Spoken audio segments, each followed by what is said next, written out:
Halo Sobat Pemasaran, selamat datang di Pod Cafe.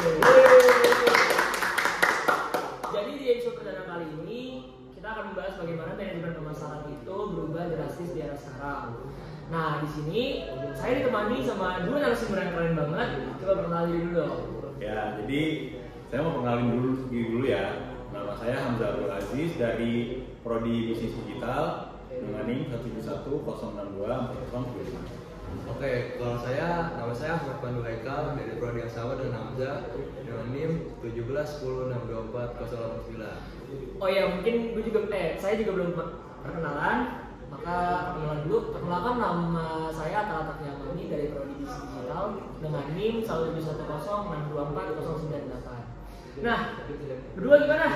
Udah siap sharing belum hari ini? Udah siap banget toh. Siap banget. Ya. Datang sini udah dengan amunisi yang lengkap nih. Ya, kita langsung masuk ke pertanyaan pertama. Oke, jadi pertanyaan pertama kali ini tentang dinamika industri pemasaran abad ke-21 kali ini. Nah, udah kita langsung aja nih ke pertanyaannya. Kita kan tahu nih, zaman sekarang tuh serba digital. Nah, gimana sih sebenarnya digitalisasi dan AI itu mempengaruhi dinamika pemasaran saat ini, dan bisa kasih contohnya juga? Oke, ini pertanyaannya langsung tajam banget ya, kayaknya baru awal-awal nih. Ya, jadi langsung aja jawab ya. Jadi sekarang itu pemasaran bukan cuma soal promosi produk doang, tapi juga interaksi dua arah. Gitu. Jadi konsumen itu bisa ikut bentuk citra brand lewat ulasan dan media sosial. Maksudnya gini, kalau misalkan zaman dulu ya mungkin sebelum ada platform digital, platform online, itu kan mungkin kayak kita sebagai pengusaha, kita nge-branding, kita ngasih iklan mungkin lewat TV. Cuman dari konsumen sendiri itu nggak bisa ngasih ulasan gitu kan. Jadi satu arah doang kalau gitu. Kalau dulu kan kita branding, konsumen cuma terima doang. Cuma kalau sekarang itu udah berkembang teknologi zaman sekarang ya. Itu bahkan kadang ya kita nggak promosi aja, wah udah pakai cakep itu dipromosi sendiri sama konsumennya gitu. Jadi ini perkembangan digital itu juga mungkin kan untuk dua arah. Terus juga soal AI ini juga membantu banget perusahaan itu untuk kenal dengan perilaku konsumen gitu. Secara real time nih, secara langsung. Kita kasih contohnya deh, Tokopedia gitu kan. Jadi Tokopedia itu pakai machine learning buat ngasih rekomendasi produk sesuai dengan konsumen itu belajar sering apa sih, dari pencarian, juga dari komentar gitu. Jadi nanti itu dengan AI diolah dengan secara real time, yang itu nanti akan menjadi rekomendasi yang muncul. Oh gitu. Berarti di zaman sekarang yang serba digital ini berarti digitalisasi itu sangat membantu ya? Membantu banget. Termasuk kayak chatbot juga kan? Itu karena kan zaman sekarang juga kadang-kadang kalau misalnya kita nyari kafe yang bagus kan juga kita lewat TikTok aja atau lewat sosmed juga bisa akses kan, kayak kita suka nemu. Nah dan juga benar teman-teman, berarti kalau misalnya Tokopedia kan dia tadi yang seperti dibilang sama Bang Hamzah, kan dia memakai machine learning ya, yang dimana machine learningnya itu based on AI. Nah jadi based on AI itu dia juga gunanya buat menganalisis tren ya, dan juga kesukaannya konsumen. Jadi contohnya gini, misalnya kalian lagi nyari tiket nih di Tokopedia. Nah kalau misalnya sebelumnya kalian udah pesen tiket, nah ntar Tokopedia setelahnya itu bakal nunjukin lagi tiket-tiket yang lain sesuai dengan minat kalian sebelumnya. Nah lanjut, kita masuk ke pertanyaan kedua. Nah sekarang untuk Mas Pandu deh.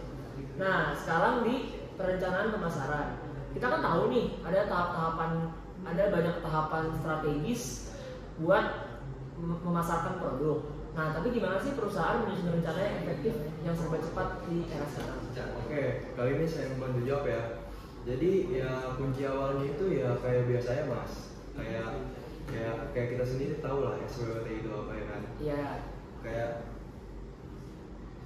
perusahaan harus milih target pasar, terus pakai strategi yang namanya 4P: produk, target, sama tempat, sama promosi.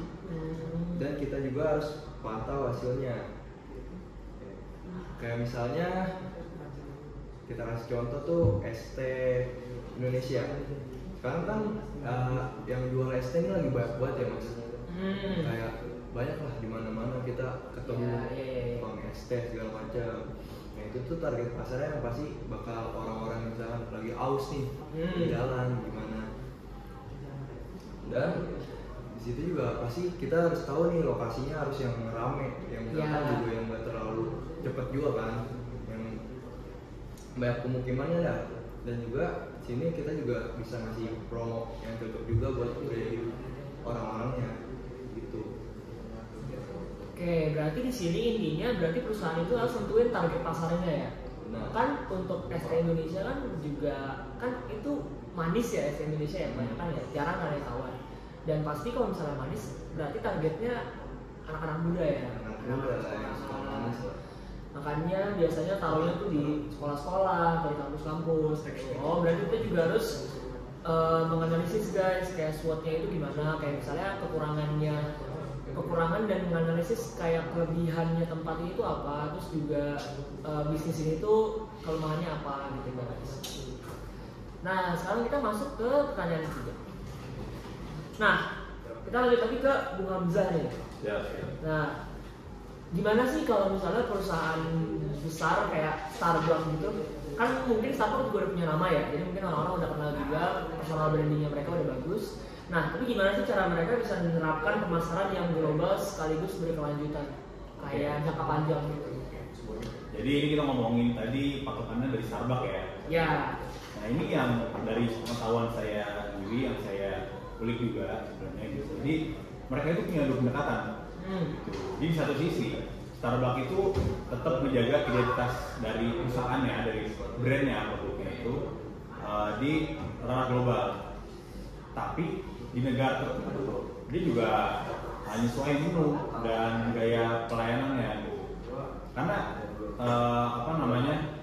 itu penting juga gitu, biar untuk menjaga brand biar mungkin nggak terlalu jauh berbeda gitu ya. Kalau mention dari brand asalnya kita agar identitasnya nggak hilang gitu. Cuma dari sisi kita juga harus menyesuaikan gitu. Gimana konsumen Indonesia kopinya mungkin gimana sih, minat ngopi Indonesia kan masih beda ya. Mungkin soal rasanya, soal pengolahan itu beda dengan di negara-negara lain. Gitu. Jadi pendekatannya dua itu. Yang satu konsisten, yang satu dengan identitas brandingnya, yang satu dengan nyesuaiin menu pelayanannya juga. Nah, untuk yang berkelanjutan mereka juga aktif memakai bahan daur ulang gitu, dan kapannya hemat plastik. Jadi yang pasti kan ini juga perusahaan besar gitu. Jadi kalau misalkan nggak ada awarenessnya, kepeduliannya tentang keberlanjutan dan jangka panjang ini, itu juga pasti akan memicu juga opini publik pasti soal. Berarti untuk penilaian kepada brandnya ya. Brand. Nah, berarti di sini jadi Starbucks itu ngelakuin dua pendekatan ya, dimana mereka yang pertama memasarkan produk secara global, terus yang kedua juga mereka memasarkan produknya itu sesuai dengan pasarnya negara masing-masing kan. Berarti ya mereka juga jual produk secara general guys. Nah, tapi dia juga menjual produk disesuaikan dengan dengan minat negara-negara tertentu. Jadi kayak misalnya di Indonesia nih, nah di Indonesia itu disesuaikan sama lidahnya orang Indonesia, di mana lidahnya orang Indonesia itu cenderung suka yang cita rasanya itu kuat. Nah, terus untuk jangka panjangnya itu mereka itu ngelakuin daur ulang. Jadi di mana mereka itu juga untuk menghemat kos. Jadi mereka itu juga ngelakuin yang namanya daur ulang, dan juga untuk meningkatkan penilaian orang-orang ke brandnya masing sendiri ya. Jadi gitu guys. Nah, sekarang kita masuk ke pertanyaan kedua. Oke, balik lagi ke Mas Pandu. Mas. Oke, kan sekarang kan teknologi kan ya siapa sih yang nggak tahu juga sekarang kan teknologi udah berperan penting banget ya di sana. Nah, terus kalau menurut Mas Pandu sendiri penggunaan SIM itu atau sistem informasi pemasaran itu seberapa penting sih buat bisnis? Oke, menurut saya sendiri yang masih penting banget ya, karena di zaman yang serba digital ini kita harus tahu namanya kompetisi apa, kompetitor kita kayak gimana, terus kayak ini kita ngumpulin data penjualan apa yang lagi rame, ikutin tren pasar segala macam. Nah dari situ juga kita bisa buat analisis yang lebih akurat dibanding kayak yang zaman dulu tuh. Analisis kan pasti masih susah ya, karena belum se digital sekarang yang zaman tuh serba tahu atau gimana. Dari situ kita bisa bikin data yang pengen kita jual misalkan apa, bisa lebih akurat, ngikutin tren pasar yang lebih lagi diikutin saat ini juga. Kayak contohnya juga kayak Shopee. Di Shopee ini dia tuh kayak banyak nih misalnya kayak banyak diskon-diskon yang kayak di setiap bulan misalkan ada satu-satu, terus juga ada 12/12 lah yang paling ininya. Dan orang-orang tuh sampai nguar juga kan malam-malam buat dapetin voucher atau kupon segala macam. Dari situ tuh itu bagus banget untuk marketingnya juga mas. Oke, berarti kesimpulannya, berarti SIM ini atau sistem informasi pemasaran ini penting banget guys di zaman sekarang. Karena berarti tujuan utamanya itu balik lagi ke untuk menganalisis kemauan konsumen dan juga untuk menganalisis pasarnya ya. Dan juga menyesuaikan sesuai dengan konsumen guys. Nah, contohnya tadi yang seperti Mas Pandi bilang itu Shopee. Jadi Shopee itu dia itu juga udah nyesuaiin pakai SIM tadi. Jadi dia tuh nyesuaiin misalnya di daerah ini tuh mereka minatnya kayak gini, makanya tadi dia membuat marketingnya itu kayak tadi dia membuat diskon gede-gedean kayak 1-1 atau 2-2 atau yang paling gede tadi 12-12 gitu. Nah, terus lanjut lagi pertanyaan kelima. Ini untuk Mas Hamzah. Nah, jadi dari sisi konsumen Mas, menurut Mas sendiri apa sih yang paling mempengaruhi seseorang buat beli suatu produk? Oke, dan ini dari pandangan si konsumennya ya. Ya. Oke. Jadi ada beberapa faktor. Pertama itu ada faktor internal kayak kebutuhan, terus ada selera, dan juga ada faktor eksternal kayak testimoni. Ya. Itu testimoni, iklan, atau juga dari pengaruh teman. Misalkan diajak, beli ini lagi cakep nih gitu. Ya barang itu pasti ngaruh. Mungkin yang paling terkenal juga di soal ini deh, testimoni. Kenapa ada kolom komentar di suatu produk? Misalkan masnya seneng dia apa? Kalau misalkan di Shopee nih, Mobil. jangan mobil dong. Itu gede aja kayaknya teman-teman ya. Pakai baju. Pernah nggak sih mas? Mas mau beli baju nih, katanya barang bagus banget. Ya. Gitu. Udah yakin banget sebenarnya pengen beli. Pas lihat komennya, lihat reviewnya itu jelek-jelek. Ya. Iya kan. Nah itu jadi itu juga salah satu yang mempengaruhi untuk konsumen itu membeli suatu produk gitu. Jadi gitu guys, berarti yang mempengaruhi banyak faktor yang mempengaruhi tentang kenapa produk itu sangat harus dibeli oleh konsumen. Karena yang pertama itu kayak di dalam Mas Hamzah ada faktor internal. Jadi faktor internal itu kayak selera atau misalnya minat, kayak orang misalnya suka jeans, dia bakal beli jeans kayak gitu. Tapi kan kalau untuk itu biasanya segmented ya, jadi kayak orang tuh cuman yang beli itu ya sesuai minatnya aja. Nah dan yang kedua itu ada namanya testimoni ya. Testimoni, rating. Jadi selain tadi Mas Hamzah bilang kayak misalnya orang tuh misalnya nih contohnya saya mau beli baju, tapi ternyata dia testimoninya jelek. Nah jadi yang nggak jadi. Nah, tapi juga bisa kebalikan, kayak misalnya pengen beli suatu barang nih yang awalnya nggak kepikiran untuk beli, tapi karena tiba-tiba lewat dan ngeliat testimoninya, jadi dia tertarik buat beli. Masuk gini sih mas, kayak di review, mungkin kayak di TikTok Shop gitu kan, di TikTok kan banyak kan. Oh iya. Pernah nggak sih kita tuh merasa kita pengen beli suatu barang, kita sebenarnya nggak butuh, cuma Iya. tiba-tiba lewat, Tiba-tiba review lewat. dari orang. Nah itu jadi itu juga sebenarnya salah satu yang menjadi daya tarik konsumen untuk membeli barang. Walaupun sebenarnya ya kalau jatuhnya pas zaman sekarang trennya FOMO lah ya. Iya. Nah, yang udah Terus juga rekomend dari temen juga kan. Ah. Nah sekarang ke pertanyaan ke-6. Nah jadi pertanyaan ke-6 ini tentang STP. Nah, jadi kalau teman-teman belum tahu, STP itu segmenting, targeting, positioning.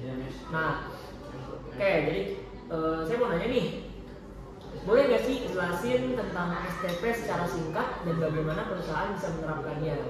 Oke, jadi seperti yang tadi Mas Taki bilang gitu, STP itu yang pertama ada segmenting. Nah, segmenting itu adalah gimana cara kita membagi pasar, apa nih yang sedang tren sekarang. Nah, yang kedua ada targeting itu adalah untuk pilih segmen mana yang pengen kita coba di pasar yang sedang tren.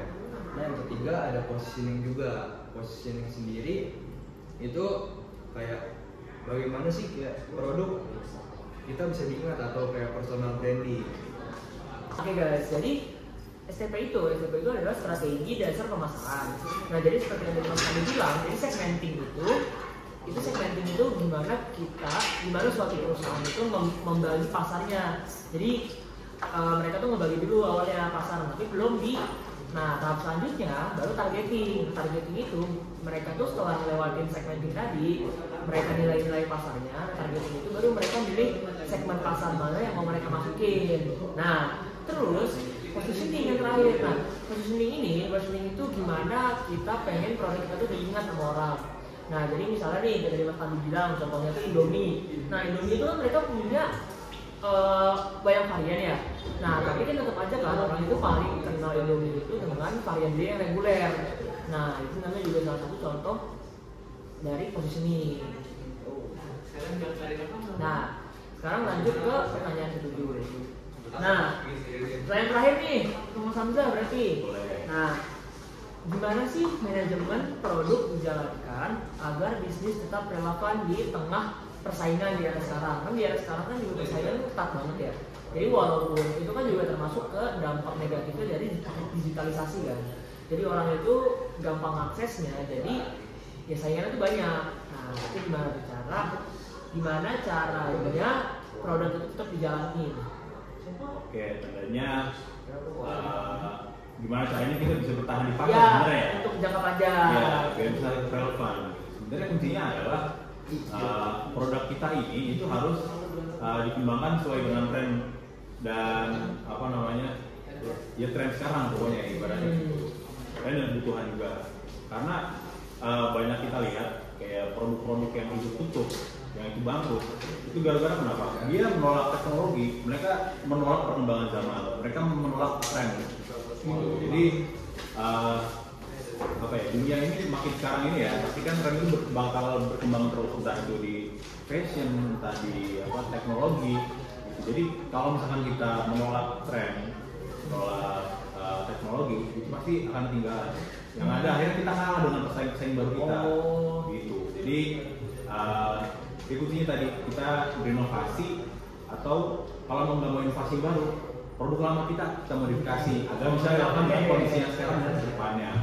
Kita kasih contoh Wadah ya. Ya, contoh. Nah, jadi Wadah itu bisa sukses karena itu selalu update produk yang sesuai dengan preferensi konsumen muslim Indonesia. Dia kayak ngampanyein produk make up yang halal. Iya, halal. Yang kondisi banyak istimewa juga kan Indonesia. Nah, itu. Jadi zaman sekarang ini guys, sebenarnya kemampuan paling penting itu dari suatu perusahaan adalah adaptasi berarti ya, maksudnya dimana kita itu berinovasi, menciptakan hal yang baru untuk ya biar konsumen itu nggak bosan kayak gitu aja. Nah, atau enggak kalau misalnya kita nggak mau berinovasi untuk bikin hal baru, kita juga bisa produk lama kita nih kita upgrade, kita modifikasi. Nah, kayak tadi yang Mas Hamzah bilang contohnya itu kayak Wadah. Nah, kan kalau Wadah itu kan dia emang udah brandingnya sebagai makeup halal ya. Jadi untuk muslimah Indonesia. Nah, dan juga mereka itu kan nge-branding dirinya kayak seperti kayak ramah lingkungan, terus juga halal untuk muslimah kayak gitu. Nah, karena pertanyaan itu semua nih, ya mungkin kita akhiri aja sampai sini. Wah, tadi makasih banget Mas. Oke, terima kasih. Nah, Terima kasih banyak. Seru banget diskusinya. Nah, sekarang kita jadi lebih ngerti nih gimana pemasaran modern itu luas banget nih, mulai dari datanya, strategi, sampai tanggung jawab sosial. Nah, makasih banyak ya Mas Hamzah, Mas Pandu, dan sampai jumpa. Oke, sampai jumpa di episode berikutnya. Teman-teman semua, jadi balik lagi nih kita di podcast ngomongin marketing. Jadi kita kali ini bakal ngomongin marketing nih teman-teman. Nah, jadi sebelumnya saya mau perkenalin diri dulu. Nama saya Hamzah Abdul Aziz. Prodi bisnis digital dengan NIM 171062074. Dan di sini kita kedatangan narasumber yang keren-keren banget nih. Halo. Nah, bisa dikenalin dong siapa namanya? Perkenalkan, nama saya Atala Fatihah Mami dari Prodi Bisnis Digital sama kayak Mas Hamzah dengan NIM 171062498. Dan sebelah saya. Oke, saya sendiri Ahmad Panul Haikal, sama dari Prodi Bisnis Digital juga dengan NIM 1706989. Oke. Ini gokil banget nih. Nah, di sini saya mau nanya-nanya dulu kan ya. Langsung aja lah ya kita masuk pertanyaannya. Ini saya mau nanya dulu nih buat Mas Pandu dulu deh, itu yang pertama. Oke. Jadi ini buat Mas Pandu nih. Jadi menurut Mas Pandu, kita kan tahu ya, sekarang ini kan udah zamannya serba digital.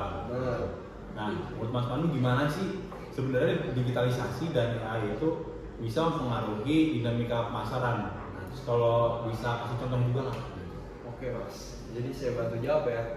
Jadi sekarang tuh pemasaran yang pastinya tuh karena udah ada banyak arah ya, udah nggak kayak dulu doang yang kayak cuma dari produsen ke konsumen atau gimana. Nah, sekarang juga banyak lewat kayak ada interaksi dua arah juga dari AI contohnya segala macam. Nah, di sini tuh dengan digitalisasi ini pastinya bakal sangat membantu kita banget, atau dari kita ke produsennya atau dari ke konsumennya itu pasti sangat membantu banget. Misalkan kayak konsumen, misalkan dulu kan pasti harus cetak oleh admin nih, misalkan ada pengen nanya barang. Nah, kalau sekarang kita tuh dengan AI kita bisa ngebantu kita juga untuk nanya real time lah gimana ya. Oke, kalau buat contohnya sendiri itu bisa dari Tokopedia. Nah, jadi Tokopedia ini kayak mesin learning itu Mas, buat bantu kita rekomendasi apa nih produk yang lagi ngetren saat ini, atau yang di misalkan kan pasti kan ada di situ juga pasti ada etalasenya kayak yang harga terendah atau harga ini. Itu pasti yang buat kita yang cocok di kita tuh yang kayak gimana, dan pasti itu bakal ngemudahin kita banget Mas.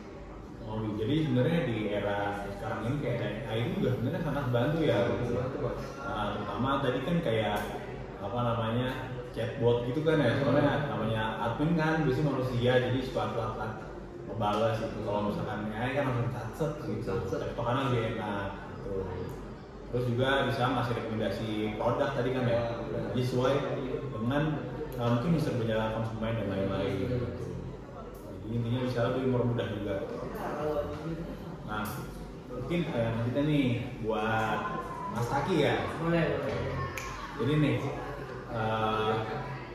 jadi dalam rencana pemasaran kita kan tahu nih ada tahapan-tahapan strategis gitu kan, strategi. Jadi tapi gimana perusahaan itu bisa menyusun rencana yang efektif di era yang serba cepat ini, Mas Taki? Nah, jadi ya mungkin kita sharing-sharing ya. Nah, jadi mungkin dari analisa awalnya itu kita bisa pakai SWOT. Kan SWOT itu kan juga nah, jadi SWOT itu kan intinya nggak analisis kayak kelebihan dan kekurangan dari pasar ini kan. Nah, dari situ kita juga bisa pakai namanya 4P. Nah, jadi 4P di situ, 4P di sini itu ada harga, produk, tempat, dan promosi. Nah, dan setelah itu setelah ngelakuin 4P, kita tuh bisa mantau hasilnya secara maintain. Nih, coba saya kasih contoh deh. Misalnya ST Indonesia. Nah, ST Indonesia itu kan jatuhnya dia kayak produk minuman ya. Tapi dia itu kan, kalau menurut saya, dia itu kan udah cocok di semua kalangan. Karena kan juga dia itu manis ya, kan ST manis ya. Karena jarang kan jual ST tawar. Nah, pastikan kalau kayak gitu juga mereka harus nilai ya, kayak pasarnya itu ST itu cocoknya di mana. Kayak misalnya mereka jualan di CFD misalnya. Di CFD itu kan mereka kebanyakan orang-orang pada capek ya. Nah, jadi pasar kayak gitu juga mereka bisa memasarkan produk mereka selain atau enggak misalnya di kampus-kampus. Jadi target pasarnya itu kayak anak-anak muda, anak-anak kuliah. Nah, begitu. Oh jadi sebenarnya jadi kuncinya tadi yang pertama analisis awal dulu ya. Analisis SWOT. Jadi mungkin biar tahu kondisinya juga dari perusahaan ada apa. Habis itu kalau misalnya udah melakukan analisis SWOT, mungkin perusahaan bisa milih target pasar gitu ya. Strategi 4P tadi ya, ada produk, harga, tempat, dan promosi gitu. Nanti baru dipantau hasilnya dari Oke, bagus banget nih dari Mas Taki. Nah terus saya juga mau nanya lagi nih. Jadi tentang pemasaran global dan berkelanjutan. Nah ini saya ngasih ini deh, ambil satu produk deh ya buat sebagai pertanyaan. Ini buat Mas Pandu deh pertanyaannya. Jadi menurut Mas Pandu sendiri, gimana perusahaan besar kayak Starbucks itu bisa menerapkan pemasaran yang global sekaligus berkelanjutan? Nah mungkin bisa dijelasin Mas Pandu. Oke, kalau menurut saya sendiri ya Mas, mereka tuh yang saya lihat tuh mereka kayak punya dua pendekatan gitu Mas. Kayak pertama Starbucks ini pengen tetap nih dia personal branding tetap bagus dan juga pasti jadi setiap negara kan pasti punya culture yang beda-beda ya Mas ya. Entah di negara ininya budaya kayak gimana, dengan negara ini kayak gimana. Nah mereka juga nyesuaiin menu Mas kayak dan juga gaya pelayanan di setiap negaranya. Oke. Nah untuk keberlanjutannya juga mereka itu nyediain yang namanya sedotan ramah lingkungan Mas yang dari kertas ya Mas. Nah dari situ juga bisa mereka tuh ngadain kayak kampanye bebas plastik gitu karena kan sedotan yang namanya plastik kan itu susah banget entar didaur ulangnya kayak gimana kan. Nah dengan kertas ini jadi mudah lah didaur ulang biar kayak ramah lingkungan juga kayak sesuai lah sama orang nih. Wah bagus nih kayak Starbucks udah inovasi baru lah. Nah kalau misalkan kita lihat dari brand lokal ya Mas, brand lokal ini juga ada yang seperti itu juga, yang untuk keberlanjutan seperti Burgerins. Nah Burgerins ini menerapkan hal yang sama Mas, kayak dia tuh bawa misi ramah lingkungan dan sehat ke pasar yang makin sadar lingkungan Mas. Jadi kayak dia mungkin dari ininya lebih ramah lingkungan atau apa, pokoknya buat orang tuh daya tarik orang ke kitanya tuh jadi kayak bagus Mas untuk yang ramah lingkungan. Oh iya. Jadi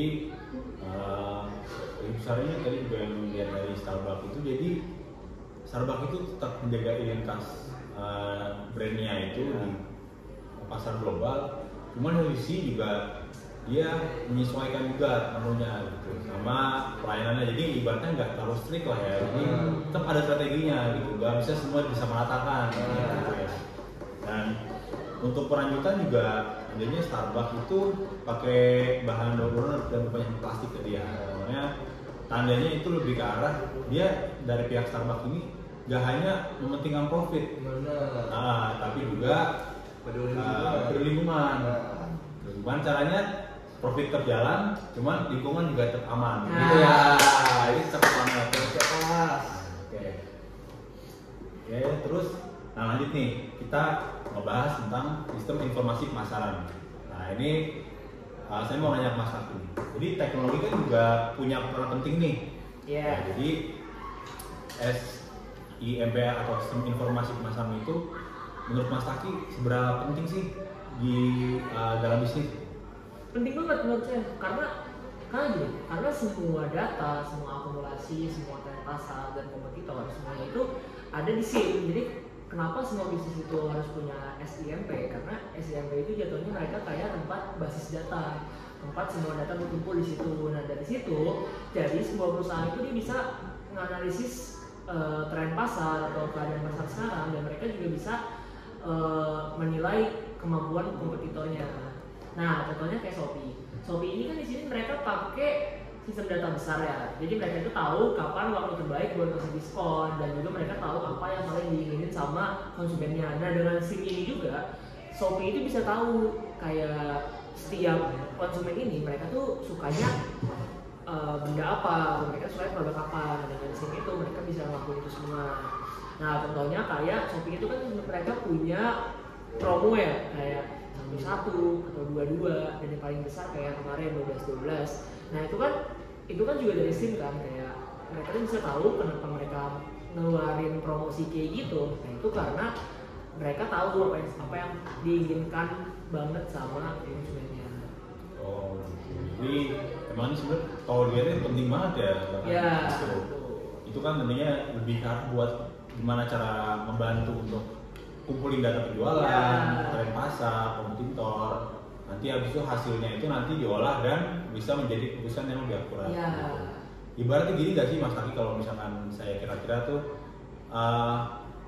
jadi kita tuh nggak cuma nebak-nebak nih, gitu. Jadi keputusan yang kita ambil berdasarkan data yang kita punya tadi.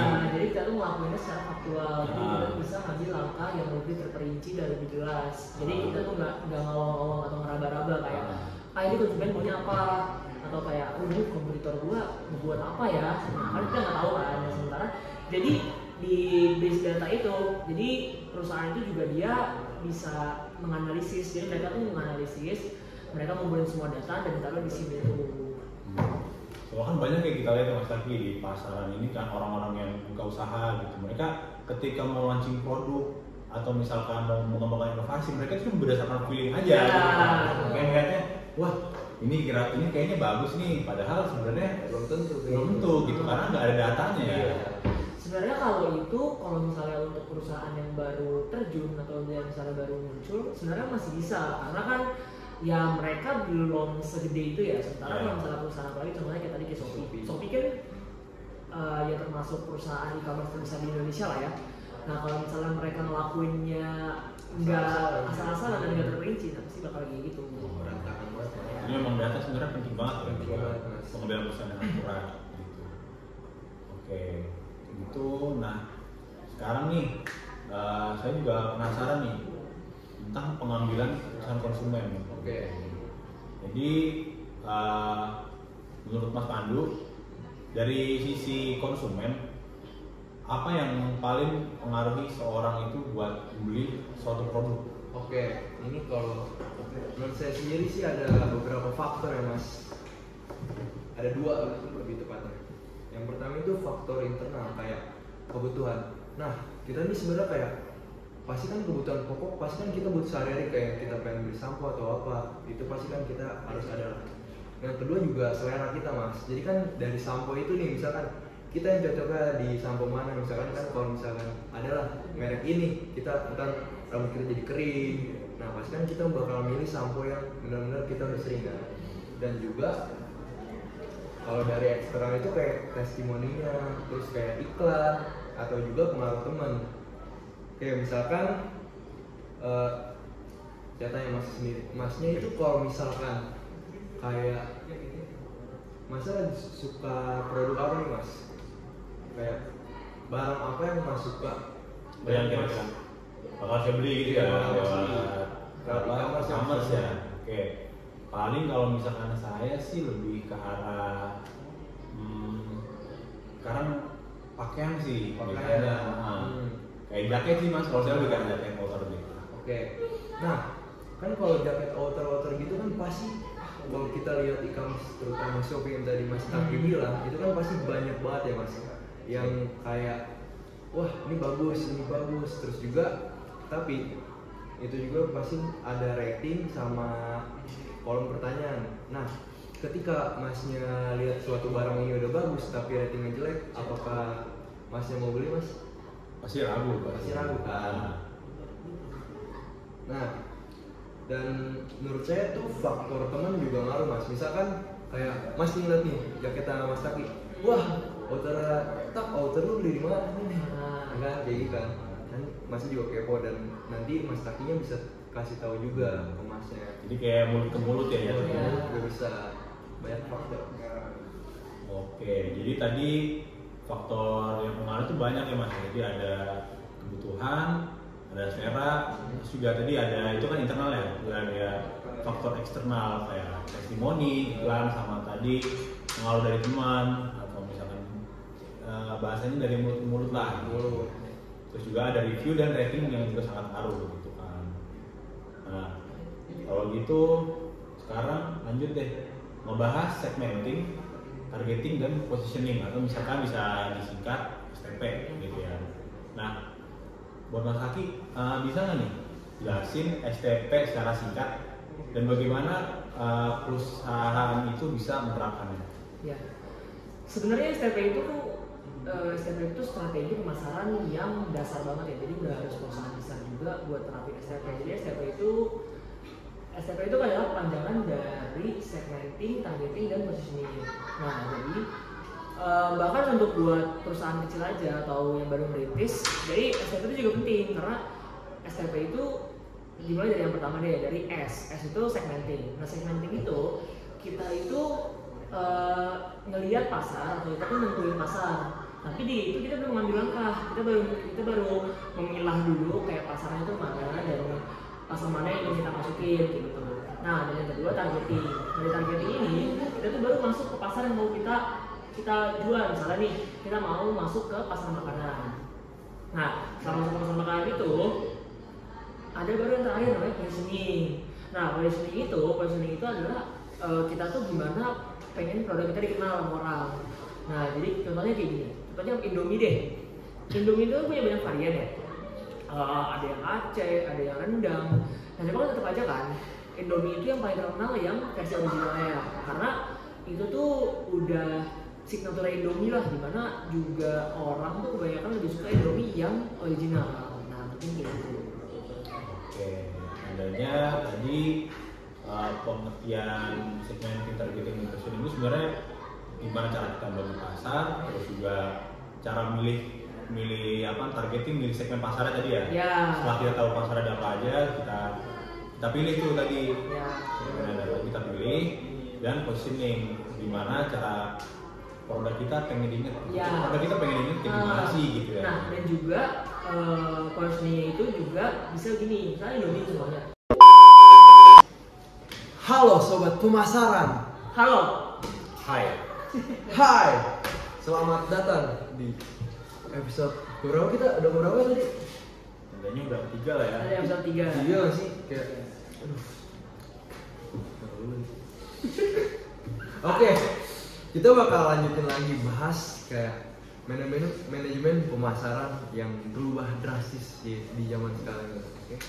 Oke, perkenalkan dulu nama saya Ahmad Pandu Haikal dengan NIM 1710869.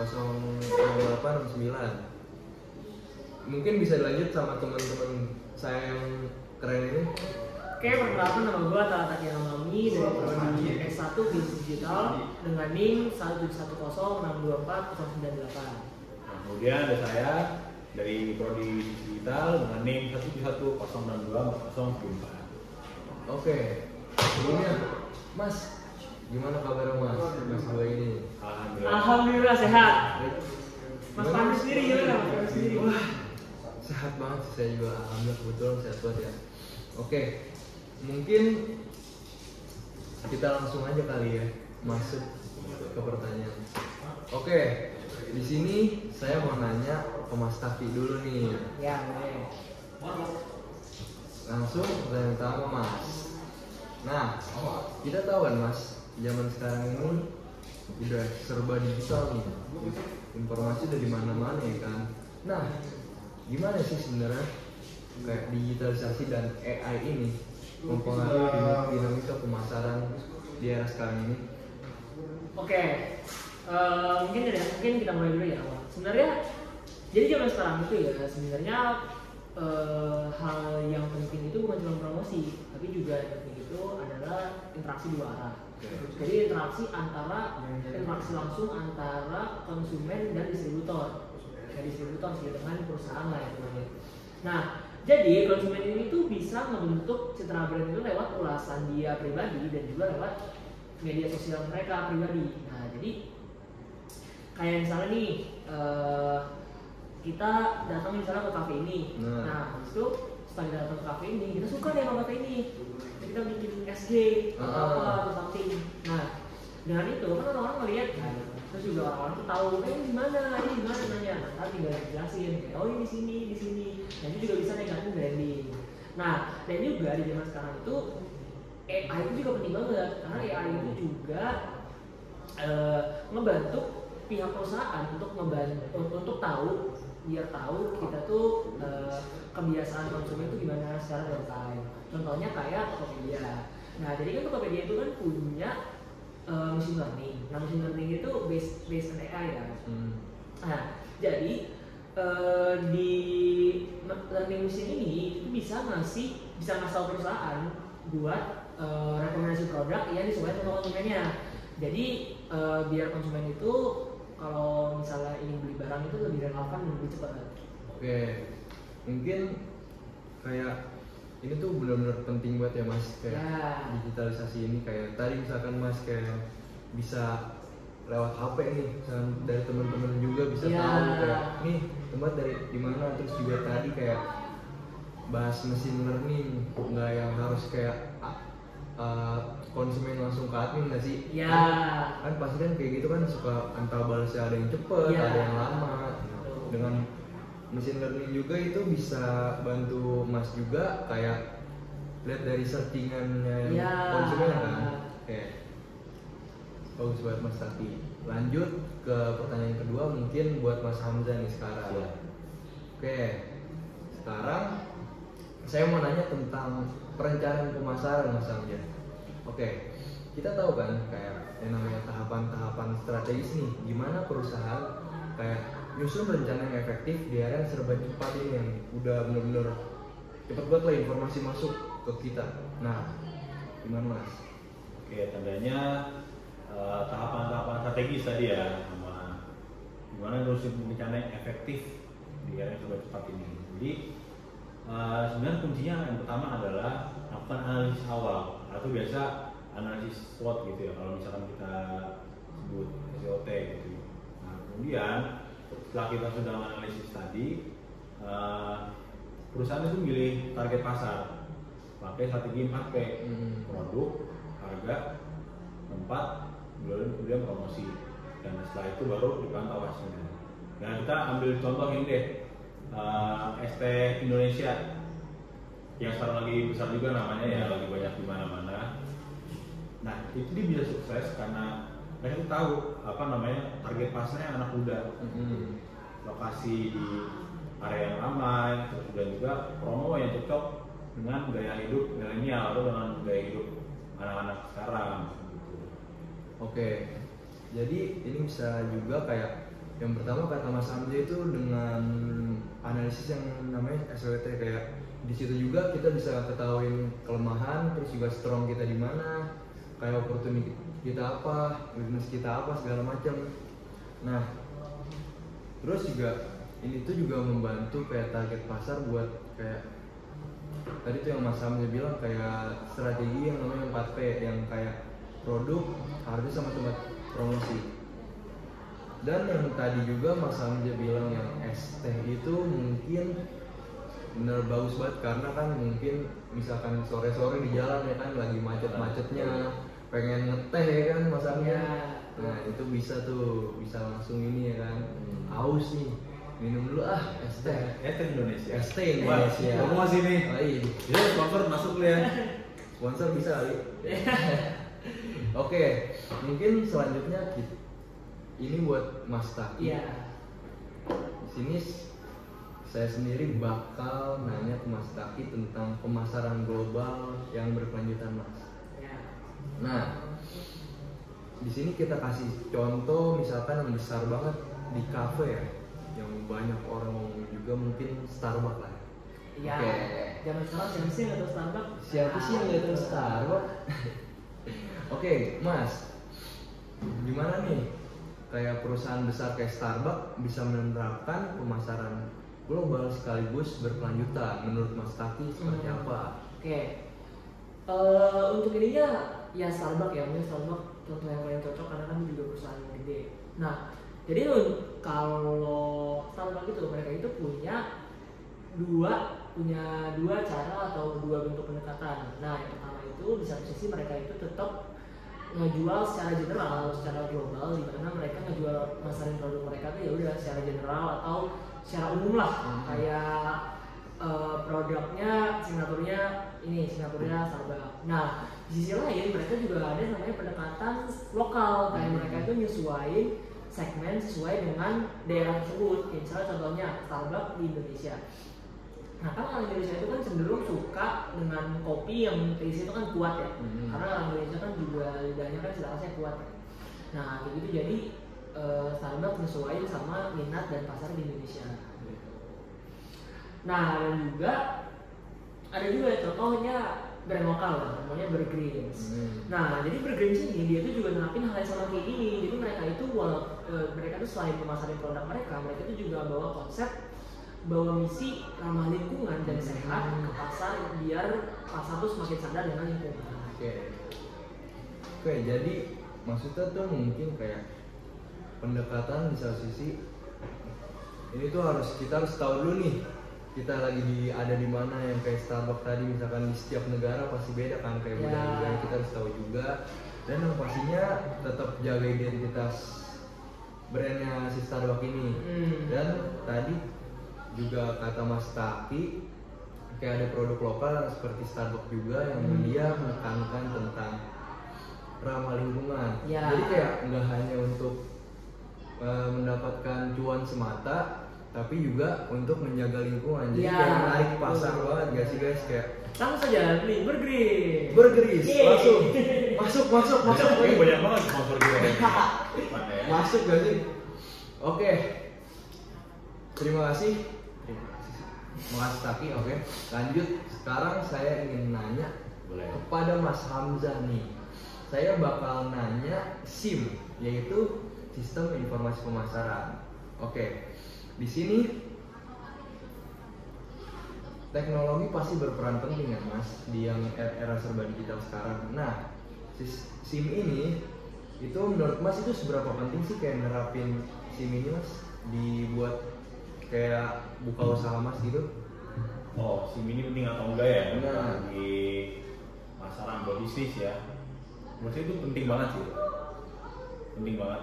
Jadi SIM itu tujuannya untuk membantu kita ngumpulin data seperti kayak data penjualan, tren pasar, kompetitor gitu ya.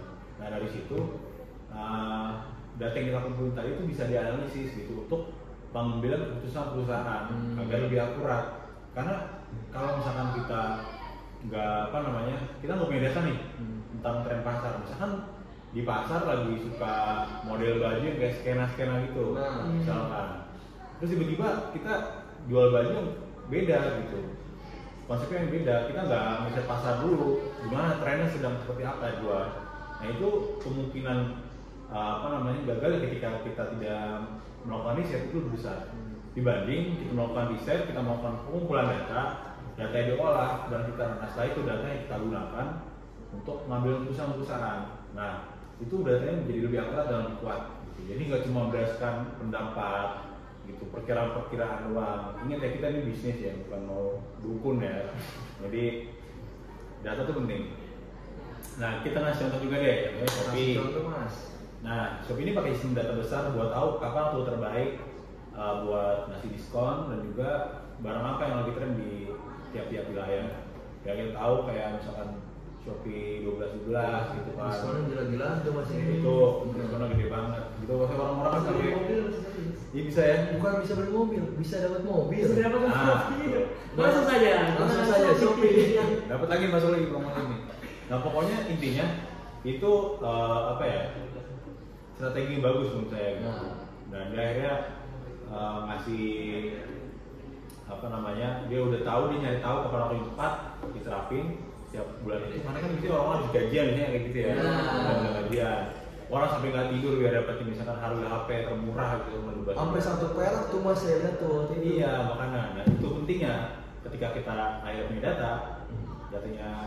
data ini bisa diterapkan dan bisa dipakai jadi lebih akurat. Jadi kayak SIM ini tuh penting banget ya Mas ya, pastinya kayak ini buat kayak, jadi kayak kita tuh nggak cuma yang kayak berangan-angan aja nih kalau kita pengen buat ini pasti bakal sukses. Nah kalau kita risetnya by data dengan data yang jelas, pasti itu kan bakal lebih prepare untuk semuanya ya kan. Nah yang tadi kayak seperti Shopee, apalagi yang pasar lebih besar, kalau emang dia nggak ada kayak nerapin SIM yang pasti bakal berantakan banget nggak sih Mas? Dan juga sebenarnya kalau misalnya juga ngelakuin yang based on data juga, jadi alasan ngelakuin itu lebih kuat. Jadi kita tuh nggak mau nebak kayak ya nebak lah contohnya. Nah tapi semua itu dilakuin karena berdasarkan ada datanya. Biar nggak yang kayak wah ini gagal. Takutnya kan kalau kayak gitu kan ya, sekalinya gagal enggak, ya jadi. juga kan apalagi kalau perusahaan gede itu kan kalau misalnya mau ngelakuin suatu kegiatan misalnya program kerja deh, misalnya mau ngelakuin promo kayak 12-13, nanti kan ada rapatnya kan. Nah dan juga kalau misalnya mereka ngegunain alasan yang kuat kayak ini nih, kita ngelakuin ini tuh dari data ini loh, dari data ini kayak konsumen tuh sukanya kayak gini niatnya. Nah itu juga bisa jadi satu alasan yang kuat. Oke. Jadi kayak kita harus tahu juga nih alasan yang kuat kita apa, kayak yang pastinya buat yang konsumen ini pasti buat balik lagi ke kita, kayak gitu kayak misalkan Mandiri gitu ya, yang misalkan kayak ucapan selamat ulang tahun kalau kalian pakai Mandiri. Mandiri tolong. 4 nih bentar. Ya. Oke. Terima kasih. Terima kasih Mas Amjad. Oke, selanjutnya saya bakal menanyakan pertanyaan berikutnya kepada Mas Taki lagi nih. Oke, menurut Mas nih, dari sisi konsumen, apa sih yang paling ngaruh nih kayak buat seseorang nih, misalkan dari saya sendiri nih, aduh, aku maunya apa ya? Aku mau beli barang suatu produk kayak misalkan Mas bikin bisnis, apa sih yang Mas bisa narik buat saya gitu? Nah, jadi sebenarnya ada beberapa faktor. Jadi di sini itu ada 2 faktor, yaitu yang pertama ada faktor internal dan yang kedua ada faktor eksternal tambahan. Nah, jadi faktor eksternal ini dia itu jatuhnya kayak kebutuhan, kayak barang-barang yang digunakan sehari-hari. Contohnya kayak sampo, sabun. Nah, gitu. Itu kan juga barang-barang modal harian kan. Yang karena butuh banget lah ya kebutuhan. Nah, yang kedua itu baru ini eksternalnya itu sebenarnya enggak sih, ini masih masuk ke internal. Itu tuh ada dapat kayak minat atau selera orang. Iya, kayak misalnya nih gua suka jersey bola, karena gua suka bola gitu kan. Nah tapi kan nggak semua orang suka jersey bola kan, nggak semua orang suka bola. Nah, itu juga saya juga suka. Ya, itu juga cuma selera. Saya kebetulan ya di tengah-tengah sih. Nah, itu yang eksternalnya ini tuh namanya itu kita tuh terpengaruh sama eksternal. Jadi di sini itu contohnya kita tuh terpengaruh kayak sama testimoni atau sama perkataan orang, sama saran orang gitu. Nah, kalau Mas pernah nggak sih kalau misalnya beli barang nih di online shop, terus ngeliat nih, misalnya nih pengen banget beli barang ini, terus soalnya pas ngeliat komennya testimoni jelek, kata orang tuh ini gak worth it, ini jelek barangnya gini. Nah, Masnya jadi beli nggak? Waduh, itu pertimbangan banget sih Mas. Iya kan, entah mau nyoba juga tetap beli, tapi taunya rugi kan ya. Makanya itu menarik kan? Iya, gitu. Tiba-tiba kalau misalkan saya beli baju Ya, mahal kan nggak itu. lucu, kalau beli yang murah ya kan Mas. Nah, makanya juga itu juga eksternal ini juga ada contohnya di Shopee Ah. contohnya di TikTok. Nah, misalnya gini, misalnya kan Masnya udah kepikiran nih, misalnya mau beli celana pendek. Terus tiba-tiba Mas lagi scroll tiba-tiba ada orang jualan celana pendek. Live ya. Live, tiba-tiba dia ini nih celana pendeknya bagus gini. Terus Masnya juga melihat banyak orang, ini waktu gini testimoninya. Nah, akhirnya Mas jadinya beli. Kalau Mas awalnya nggak kepikiran buat beli celana pendek. Nah, itu juga masuk ke salah satu faktor. Nah, jadi kayak untuk minat konsumen sendiri pasti ada beberapa faktor ya kan, seperti Mas Taki bilang tadi kayak kebutuhan, misalkan kayak barang yang sehari-hari kita butuh yang kita buat mandi lah ya kan, masa mandi nggak beli sabun, nah itu kan kayak selera juga seperti yang tadi Mas Taki bilang, seperti jersey bola nih, nih segmennya untuk orang suka bola, terus misalkan Mas Hamzah suka apa Mas? Saya pingpong deh. Pingpong, oke, misalkan pingpong ini bisa kita lihat dari bednya. Nah, bednya ini kan ada beda-beda Mas. Jadi kayak bed pingpong Kali 1, kali 2. Enggak dong. Aduh. Wow, jadi kayak pingpong ini kan semakin mahal bednya itu bakal semakin ringan nggak sih Mas? Iya nggak sih Mas? Terus juga semakin enak mukulnya ya kan. Nah, seperti itu jadinya kayak segmenting juga sih maksudnya ini ya. Terus juga yang tadi kayak eksternal Mas Taki bilang kayak testimoni barang itu emang benar-benar penting Ya. untuk kepercayaan konsumennya juga kan. Dan kayak yang tadi misalkan Mas Taki yang bilang kalau misalkan ini mungkin yang tadi yang terakhir yang tentang kita lagi tiba-tiba misalkan kita lagi rebahan nih, habis itu kita bingung nih, ngeliat lah ya kan, ada yang jualan celana, kita jadi pengen gara-gara ini, gara-gara kayak lihat testimoninya bagus dan segala macam dan harganya kebetulan murah juga. Nah, tapi pengguna setelah itu justru terkadang lebih bahaya karena dia juga bisa jadi bisa makan dua karena itu juga bisa salah satu jadi ladang penipuan karena kebanyakan biasanya ada lah beberapa testimoninya itu nggak organik, jadi dia itu ya dia sendiri atau orang-orang yang dia kenal biasanya jadi ngasih ya. Nah kalau seperti ini Mas, bisa juga mungkin tadi yang jeleknya juga mungkin karena kefomoan orang ya Mas. Karena kan zaman sekarang nih banyak banget orang yang FOMO lah ya tentang, jadi kayak kita nih seharusnya nggak beli barang ini, tapi karena lucu atau apa misalkan cewek-cewek ya kan yang ngeliat kayak ini barang lucu sedikit, aduh pengen beli jadinya ya kan, kayak gitu mungkin. Oke, terima kasih Mas Taki. Oke, kita bakal lanjut ke pertanyaan selanjutnya buat Mas Hamzah, yaitu sekarang saya pengen nanya tentang STP, yaitu segmenting, targeting, dan juga positioning. Oke, Mas Hamzah ini bisa jelasin nggak sih STP secara singkat dan bagaimana perusahaan menerapkannya Mas? Oke, jadi STP itu adalah strategi dasar dari pemasaran ya. Jadi ada yang pertama segmenting, yaitu membagi pasar. Jadi kita kategorikan pasar ini ada apa aja, beberapa golongan. Terus yang kedua ada targeting atau milih segmen yang mau disasar. Jadi tadi ketika kita sudah membagi-bagi pasarnya, habis itu kita targeting, kita mau mengarah ke pasar yang mana. Dan tiga itu ada positioning. Nah itu dimana produk kita itu ingin diingat oleh konsumen kita, buyer kita. Nah saya kasih contoh itu Indomie. Jadi mereka punya banyak banget varian ya. Ada varian reguler. Nah itu targeting untuk siapa? Untuk masyarakat umum. Nah terus ada varian premium yang kadang rasanya agak aneh gitu ya. Nah itu sedang. Nah itu waduh mana? Ya tadi apa namanya? Udah merebus. Nggak ada. Kan mie goreng rasa kuah gitu kan agak nyelek gitu. Agak nyelek. Agak unik sih. Nah, itu buat kita yang rasa unik. Atau misalkan dia juga nyiptain buat yang pedes-pedes. Nah targetingnya siapa? Untuk anak-anak muda. Yang suka pedes tuh. Muda. Tuh mau menji lambung ya. Nanti menji lambung sama 2.000 gitu.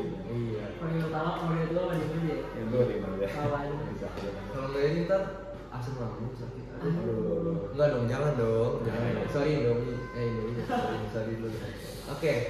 Jadi sebenarnya STP itu kayak yang tadi misalkan Mas Hamzah bilang kayak segmenting itu ada yang namanya bagian pasar misalnya. Kita lihat nih orang-orang nih ngapain sih, cuman kayak belum ke tahap selanjutnya. Nah tahap selanjutnya ini adalah targeting, kayak tadi misalkan Indomie punya varian seperti varian original dan juga varian premium.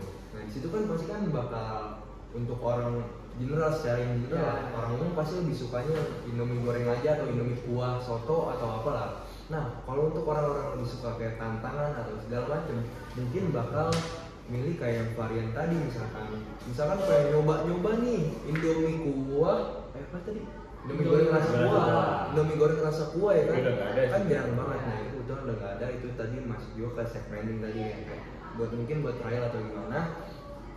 Nah untuk tadi orang-orang lagi yang suka pedes, kebetulan yang tadi seperti Mas Andi bilang mau di lambung atau doa ibu, itu bisa banget karena itu menarik banget. Oke, terima kasih Mas Hamzah. Mungkin selanjutnya atau pertanyaan terakhir di sini saya sendiri bakal nanya ke Mas Taki. Iya, boleh. Oke, pertanyaan terakhir ini Mas Taki, gimana sih Mas Taki ini manajemen produk yang dijalankan agar bisnis tetap relevan di tengah persaingan yang sangat ketat, digitalisasi segala macam, persaingan sih? Ya oke. Karena sebenarnya juga salah satu sifat penting yang harus dimiliki sama perusahaan itu adalah adaptability. Jadi itu adalah kemampuan buat adaptasi. Nah, jadi kemampuan adaptasi ini itu berguna buat gimana cara suatu perusahaan itu mengembangkan produknya atau membuat inovasi baru sesuai dengan tren, sesuai dengan pasar di zaman sekarang. Nah, atau enggak kalau misalnya dia mau membuat inovasi baru, nah dia itu juga bisa memodifikasi produk dia yang lama, jadi di-upgrade lah pokoknya gitu. Nah, contohnya itu kayak misalnya Wardah itu kan brandingnya itu dia udah kayak selalu make up muslimah lah, make up yang halal gitu. Nah, tapi kan tetap aja kan walaupun zaman sekarang misalnya zaman sekarang kan udah banyak lah kan hal-hal yang kayak gitu. Nah, cuma kan dia tetap mempertahankan brandingnya dia sebagai make up halal, tapi dia tetap mengikuti perkembangan zaman kan. Jadi dia berkembang tapi tetap nggak ngilangin eksistensinya yang awal atau identitas brandnya. Oke, jadi mungkin kayak kalau kita sendiri bisa bilang sih mungkin kita harus benar-benar ngikutin tren yang sedang ada ya. Yang pasti kita harus punya sikap yang namanya adaptivitas untuk mengadaptasi semua tren yang sedang ada. Dan juga seperti Mas Kaki bilang tadi, misalkan pengen tetap nonjol nih apa yang misalkan brandingan kita bisa yang namanya kayak seperti Wardah tadi yang namanya